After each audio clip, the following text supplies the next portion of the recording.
Bonjour, déjà, si je parle trop vite ou vous me faites signe.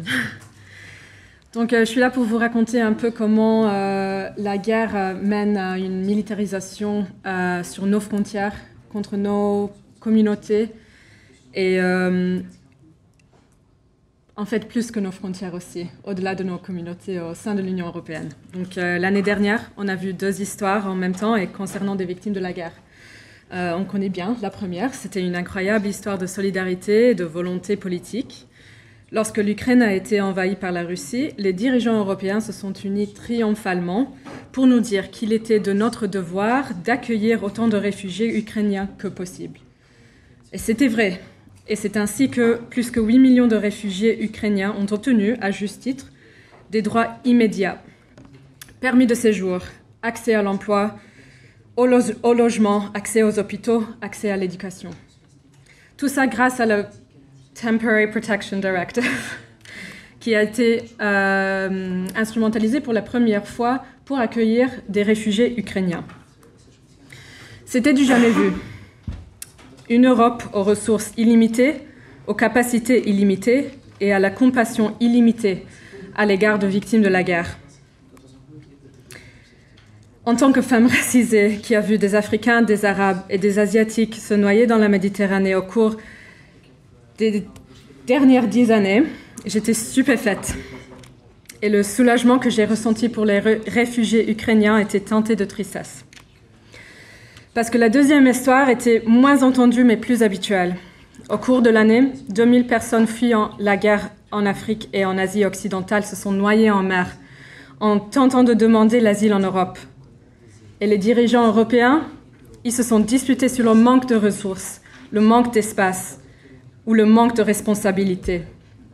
Il y a juste quelques semaines où on voit déjà un nouveau pacte sur l'asile et l'immigration, où on a mis un coût monétaire pour la vie de chaque immigré qui va arriver demander l'asile en Europe. Quand la guerre a éclaté en Ukraine, des demandeurs d'asile originaires d'Afghanistan, d'Éthiopie, Cameroun, Pakistan, Soudan, ils ont été placés dans un centre de détention financé par l'Union européenne. Alors que la Russie bombardait un aérodrome situé à 40 km de là, le centre a refusé de libérer les détenus. Ça, c'est notre argent. Les réfugiés et les étudiants racisés en Ukraine qui ont tenté de partir, eux, ils étaient poussés hors des trains et des bus, repoussés par les forces frontalières de pays tiers, moqués à leur arrivée à la frontière de l'Union européenne, et leurs documents d'identité ont été jetés par terre. Alors c'est clair, en ce qui concerne les victimes de la guerre, nous disposons d'un système 2 poids et 2 mesures, un système qui décide que certains sont dignes d'être indemnisés et d'autres non. Et ça, c'est pas un hasard, c'est un choix. Ce choix prouve que les politiques antiracistes de l'Union européenne et son approche de l'immigration sont totalement dissociées. Ceci prouve et renforce le racisme structurel qui sous-tend déjà la politique migratoire de l'Union européenne. Et plus important encore, ceci prouve qu'il est tout à fait possible et même facile de créer un nouveau système d'asile et d'immigration. Un système basé sur l'attention et la protection plutôt que la criminalisation et la suspicion raciale. Alors pourquoi des milliards de fonds de la politique migratoire de l'Union européenne sont-ils alloués à l'exclusion violente et mortelle par la force, plutôt qu'à la protection, au logement, aux soins de santé, à l'emploi et à l'assistance, comme Myriam a déjà bien décrit?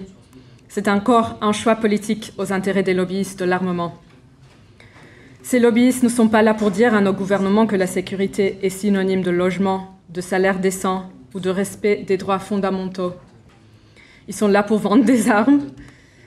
Et au lieu d'investir dans la médecine, les abris et la sécurité, nos gouvernements achètent des armes et des technologies de surveillance. Et les cordons de la bourse de l'Union européenne sont rapidement déliés pour étendre les capacités violentes de Frontex et des forces frontalières nationales dans l'UE et dans les pays tiers.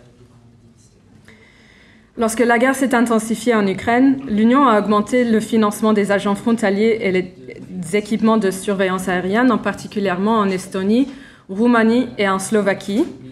Et ce déploiement a ciblé les demandeurs d'asile racisés.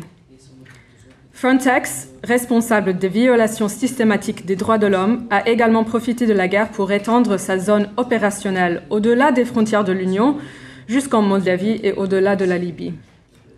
Et l'expansion des forces armées, des armes et des technologies de surveillance ne se limitera pas à une éventuelle invasion russe.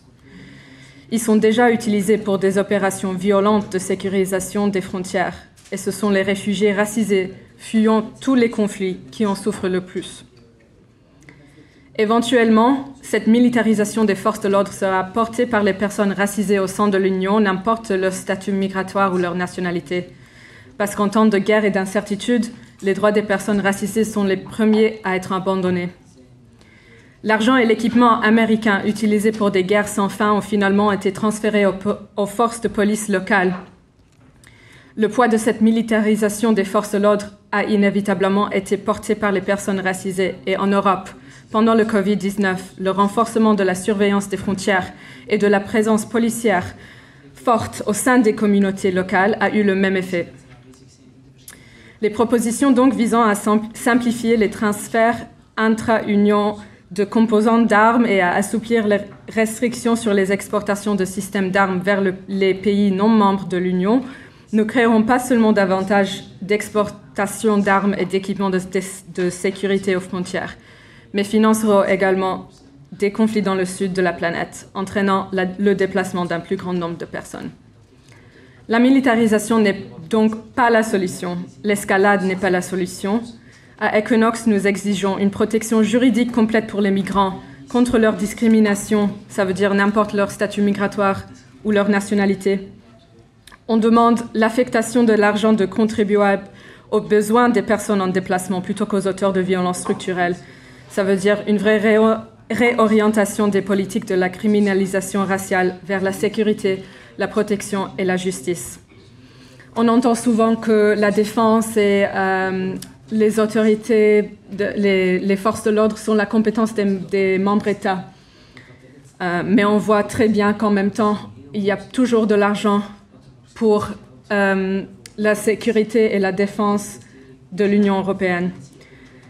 Pour ça, nous avons besoin d'une législation européenne interdisant le racisme et la violence à toutes les autorités chargées de l'application de la loi, parce que ce n'est qu'à cette condition que nous pourrons garantir la protection juridique de toutes les personnes racisées ciblées par la police ou par les agents frontaliers et les tenir responsables.